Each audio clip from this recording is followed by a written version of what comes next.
How do you feel about gender affirming care?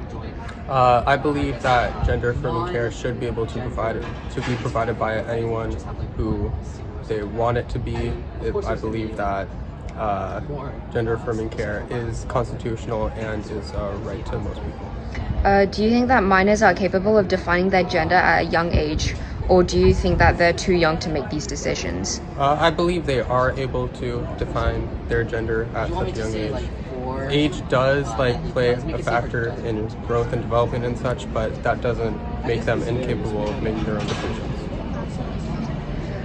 Do you think that do you think that Oklahoma is taking the right actions to implement this bill? No, I don't think Oklahoma is taking the right actions. Not only are they essentially restricting a right that most people should have, they're also doing it in such a way that people can be sued for so long after this action, like the statute of limitations until they're 45, which if you're 40 years old and you're being sued for something like that, that's clearly something's wrong there. So. To follow up on that, what do you think do you think the repercussions that are given to the healthcare providers for offering gender affirming care are too harsh?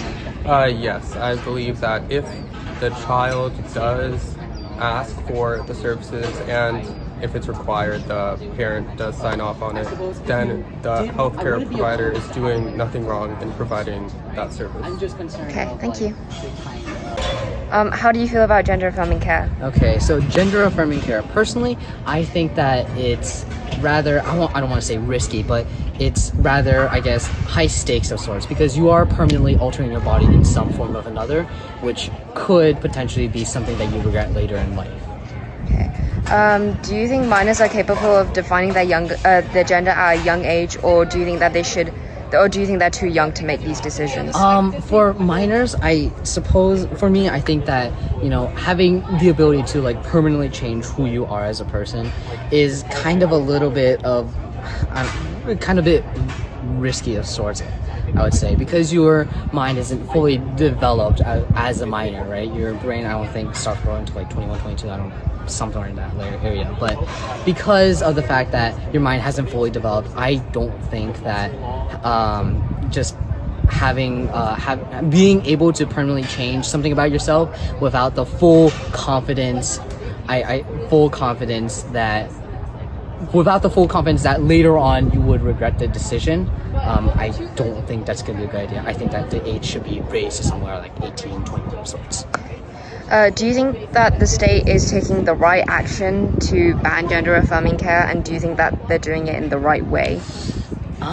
Personally, I don't think they're doing it in the right way. I think that rather than parents who figured out the thing to sue the healthcare provider to be able to sue their healthcare provider for doing the thing, I don't think that's the right approach. I think instead there should be some sort of guardian or parental consent of sorts to I guess personally oversee that what they're doing is the right thing. I think that if you let parents have the ability to sue the healthcare providers, they're just going to be too afraid to do anything, and they're going to outright just reject the patient. And I'd rather have the hospitals have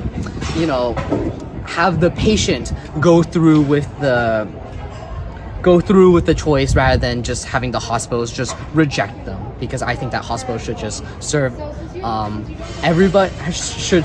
everybody, but only if the patients want them to. Okay, and to follow up on that, on the final question, do you think that the repercussions that are given to healthcare providers for offering gender affirming care is too harsh? Again, yeah, those who provide gender affirming care, right? I think it's too harsh. They're a business as well, and of course they the people working there have to get money on the table. I think that punishing them for letting the patient get what they want, but it was without the consent of the parent, I don't think that's much of a good idea. It's on the fault of the patient who not necessarily let themselves, but kind of just got through the process without supervision from somebody else.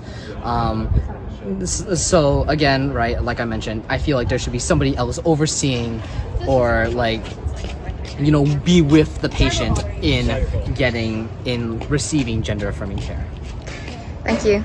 Okay, thank you.